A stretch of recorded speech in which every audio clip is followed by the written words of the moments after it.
Shalom, selamat malam. Bersama saya Yosia Arifin.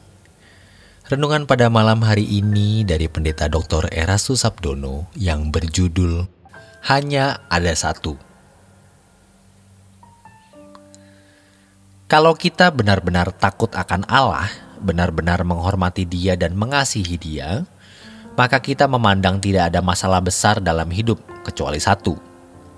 Satu ini terdiri dari dua kalimat atau dari dua butir pokok pikiran yang semua itu sebenarnya juga paralel.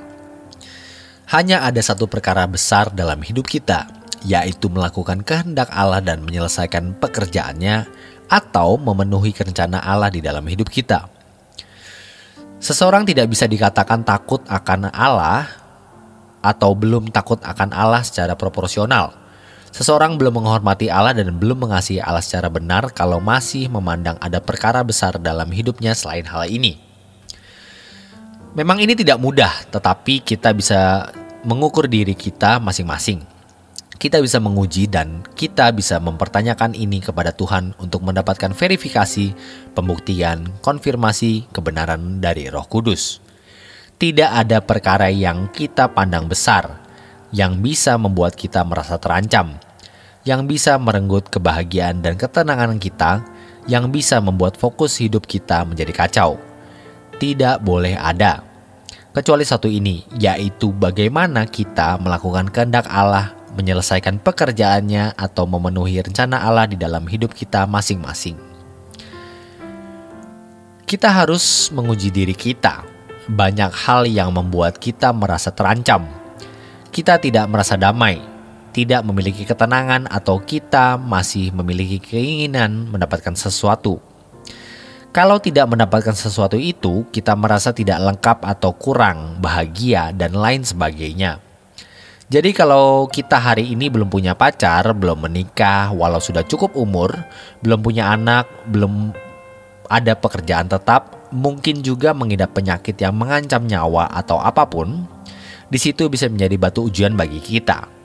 Kita dites lewat hal tersebut, pergumulan-pergumulan hidup, persoalan-persoalan hidup yang mengancam kita, yang bisa merenggut ketenangan kita, itu menjadi semacam batu ujian. Apakah kita sudah memiliki hati yang benar-benar takut akan Allah? Apakah kita benar-benar telah memiliki hati yang menghormati Dia dan mengasihi Dia secara patut? Setelah pemahaman kita mengenai hidup lebih lengkap, mengenai kekekalan, langit baru bumi baru, melihat realitas hidup, itu tidak senang juga walaupun banyak harta. Lihat orang-orang yang berlimpah harta, hanya begitu saja. Lalu menemukan bahwa orang hanya senang sejenak lalu kemudian pasti nanti akan mengalami masalah, sakit, meninggal, dan seterusnya. Pengalaman hidup, fakta hidup, kita lihat, kita jalani, lalu pemahaman kita mengenai hidup lebih lengkap. Plus penghayatan akan kehadiran Tuhan pada waktu kita berdoa, itu membuat kita menaikkan doa itu dengan permintaan yang sudah lebih matang. Permintaan orang lebih dewasa, lebih matang. Mestinya kita tidak menganggap, tidak memandang ada masalah besar dalam hidup kita, kecuali melakukan kehendak Bapa, menyelesaikan pekerjaannya atau memenuhi rencana Allah dalam hidup kita masing-masing. Karena setiap kita pasti mengandung, memuat, memikul rencana Allah untuk kita penuhi. Dan ini sebenarnya prinsip hidup Tuhan kita yang mulia, Tuhan Yesus Kristus, di Yohanes 4 ayat 34. Jika kita belum memiliki prinsip ini secara benar, sesungguhnya kita belum memuliakan Allah secara benar. Jadi kalau seorang Kristen memang masih kanak-kanak, mulutnya ada pujian, penyembahan. Bapa terima karena memang masih dipandang kanak-kanak.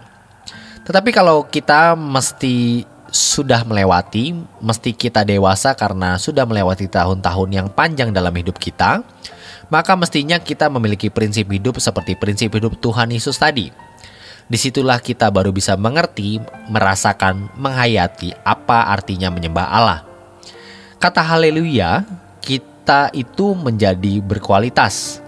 Menyembah itu memiliki nilai tinggi. Tunduk, jadi apapun tidak menjadi masalah. Apapun kecuali hal ini. Melakukan kehendak Allah dan menyelesaikan pekerjaannya atau memenuhi rencana Allah di dalam hidup kita. Untuk ini kita harus rela untuk tidak memiliki hak. Percayalah, nanti di langit baru bumi baru, semua hak kita akan diberikan kepada kita. Itulah yang dikatakan di Lukas 16 ayat 12, harta kita sendiri.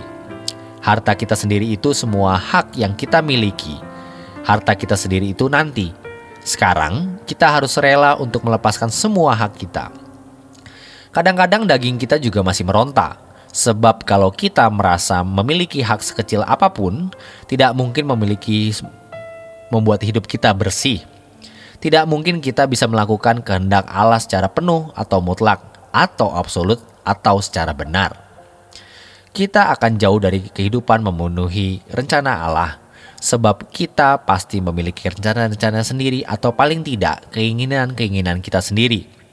Percayalah, tidak ada orang yang lebih bahagia dari orang yang melakukan kehendak Allah. Pasti hidup suci, hidup tidak bercacat, tidak bercela menurut pemandangan Tuhan, dan memenuhi rencananya atau menyelesaikan pekerjaannya. Demikian renungan pada malam hari ini. Selamat beristirahat, Tuhan Yesus memberkati.